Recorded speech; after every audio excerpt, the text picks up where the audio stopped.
I'm Tyler Rowland, and with me is somebody that's had a lot of success in the coaching profession and is now an assistant at Jackson. He coached at Ashland in the 2000s as a head coach, winning a district title in 2002. And Larry Hall, it's good to see you here. And first off, let's talk a little bit, just reflecting on your time at Ashland, getting to come back to Putnam Stadium as a coach for Jackson.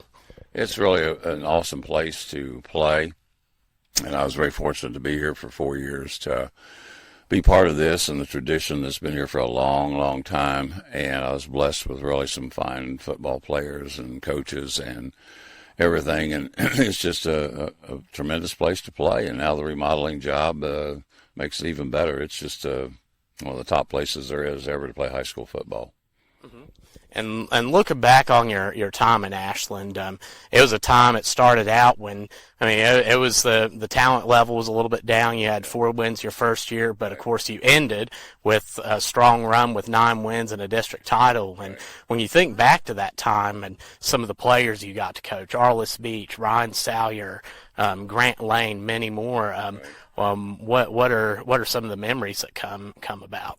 Well, like you said, when I came here, I thought a school of 500 boys, that I would have a tremendous amount of kids out for football, and we had 31. Mm-hmm. And I remember going to the Ironton game. We had 10 guys hurt. We'd only dressed 21 guys that first time at playing Ironton, and obviously it was a disaster. But we got it built up, and I think when I left here, we were around 50 kids on the varsity, and it got better every year. Everybody bought into what we were trying to do, and again, I was blessed just with tremendous players and tremendous people. It's an old Woody Hayes thing, and you hear a lot nowadays, but you win with people, and you do. And that was one of the reasons that we were successful here in building things back up. It kind of dropped off a little bit, and so when I left, it was in good shape. We had plenty of talent, plenty of kids, the numbers were good and everything, so I was very pleased with that situation. The teaching job just got too much for me. 150 kids a day, teaching 6 periods out of 7. Just in weights after school, no in-school weight program. And it was just kind of, I guess you'd say, wore me down a little bit. And but I enjoyed it very much here. People were great to me. Dickie and Dirk and the boosters and everybody. Mark Swift was a good athletic director, and like I said, my players were just outstanding. Mm-hmm. And I know you were recently recognized for your coaching. Talk a little bit about that, and also what you tell now to people that maybe somebody that's just entering the coaching profession. Well, you got to like kids. You got to be dedicated to giving a tremendous amount of time. It's gotten a lot more so over the last few years. I know Andy's gone to Jackson 14 years now. He's the winningest coach in Jackson football history of over 100 years. He's got the most wins in over 100 years. He's got, I think it's 10 conference titles, 10 or like playoff appearances. We're consistently good every year, but you've got to devote a tremendous amount of time. He has weightlifting in the morning, weightlifting after school.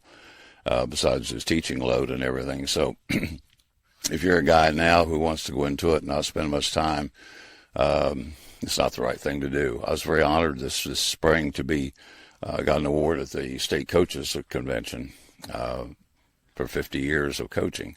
And there was just 2 of us in the state of Ohio got an award, and there was only 8 guys got 40 years. So a whole lot of 10, 20-year guys, but, people just get burned out with it. But when I came here and people said, you get tired, kids different now? They really aren't. They really aren't. These kids want to work hard. They want somebody that cares about them, shows interest in them, and they want to be successful. And the greatest things that we get as coaches is when players come back to you and talk to you about what an influence you had on them, the positive things that they learned from you. I always call that my payday. Whenever you get that, that's your payday, that you've influenced these kids. I had a couple of Ashland kids have come down the last month down to my house in Wheelersburg and talked to me. And I've had a couple of Jackson, and, of course, once in a while somebody at Wheelersburg. But that's your payday. And as a coach, what do you think was your biggest obstacle that you overcame? Well, when I first started coaching, this is hard to imagine in a way. I started coaching in 1967. The school only started football in 1965. And so I got the head job in 70 because no one else wanted the job. And we ended up with 2 winning seasons in 4 years there as a head coach. And I went back to Wheelersburg. My first year I made $600 as a head football coach. And my 4th year there as a head coach, going into August, I didn't have any assistant coaches. I did all the 2-a-days by myself. We staggered the kids coming in the mornings and everything. And so I thought, I don't want to do this anymore, and that's why I came back to Wheelersburg. I got $800 as an assistant coach at Wheelersburg instead of the more than I made as a head coach. So I was there, and I was fortunate to work with Ed Miller, and I became a head football coach there, and we had a great success there, won the conference championships each year, and got in the playoffs and everything. So I was very proud of what we got there, and then came up here to Ashland and everything, and then now I'm able to coach with my son at North Jackson. So it's a tremendous fun thing for me to be able to work with him and him be the head coach, and I just do whatever he needs to do. He's the boss. He's the boss. People may think I have some influence. I don't. He's got great assistant coaches, and I just go along for the ride. I enjoy every bit of it. How did it feel like to see him come in and be able to pull something off, to see your son come in and pull just something off the magnitude of what's been done at Jackson? I'm very, very pleased. I'm so proud of him. He is so dedicated to that community and to those kids. And they know how much he cares about them. The coaching staff all teaches there in Jackson, which is very unusual in this day and age. And those guys care about the kids too, a lot. But Andy will do anything for them, and they know it. He's got a lot of kids. I think there's, I'm thinking 18 or 20 have gone to college now that he's coached. And we had one kid go to Stanford. We had one go to the Air Force Academy. And we've had kids go to smaller schools. My grandson went to Otterbein and played. So they've been a little bit everywhere, but he puts in a lot of time, and he dedicates himself to those kids. And they know that he cares about them. They know. Mm-hmm. And wow. And lastly, Coach, are there any shout outs you'd like to give? Not it's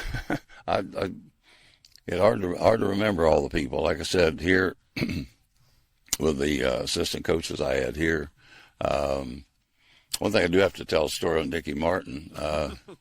Dickie's such a tremendous guy and tremendous booster, and I talked about having going from white helmets to burgundy or maroon helmets, and I guess he got the word, and he came up to me and said, do you want to do that? And I said, well, I don't want to mess things up if that's always been. He said, no, years ago they had those. And I said, well, I know it's going to cost a lot of money. He said, that's not what I said. I said, do you want to do that? And I said, well, yeah. He said, well, then by golly, we'll get it done. And he did. And Dickie gets things done, and I just saw the press box in his honor, which is certainly meaningful and deserving, and all which had nothing to do with coaching, but just a tremendous backer and supporter and everything for this community and everything. But as I said, I enjoyed my time here.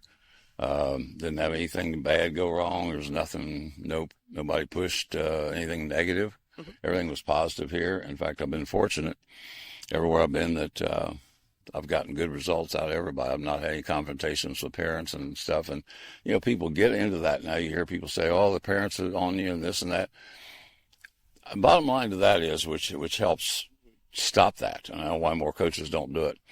Well, we do. I did it at Wheelersburg, and I did it up here. If coaches would just let kids challenge for position, you always get this, well, he's only playing because of who he's related to, or his dad's a big booster, or mom's this and that. So what we do, and he's at Jackson, if a kid thinks he's better than the other kid, hey, we challenge you. You go one-on-one. We'll see. Everybody gets to watch it and get to see. And if the kid's better, he gets to play. He gets to start. And the other kid can get his position back by challenging again. All right, that stops all the complaining by the parents of the only reason he's playing because of who he is. That eliminates all that. That's eliminated. So that's never an issue, and that takes a lot of pressure off. And then I think, again, when the players know that you really care about them, that you care what they do and how they do in their lives, and you intervene in their situations or the home situations, you're not going to have problems. And the kids appreciate that. I mean, who doesn't care about, we all care about somebody who loves us and go to bat for us. Everybody. That's human nature. And so when you find a coach that will do that for you, and I feel like that in my career, I was able to do that with kids and have an influence on them personally. And And even now as an assistant, sometimes there's a kid here or there that maybe I can help a little bit. And so that's the joy you get out of it. Wins and losses are games I can even remember ever playing the games over the years. Don't remember a thing about them. Don't know the scores, but you remember the players. You always remember the players. You don't forget them. You just don't. That's very well said, Coach. And we thank you for your time today and, of course, for everything you've done in the profession.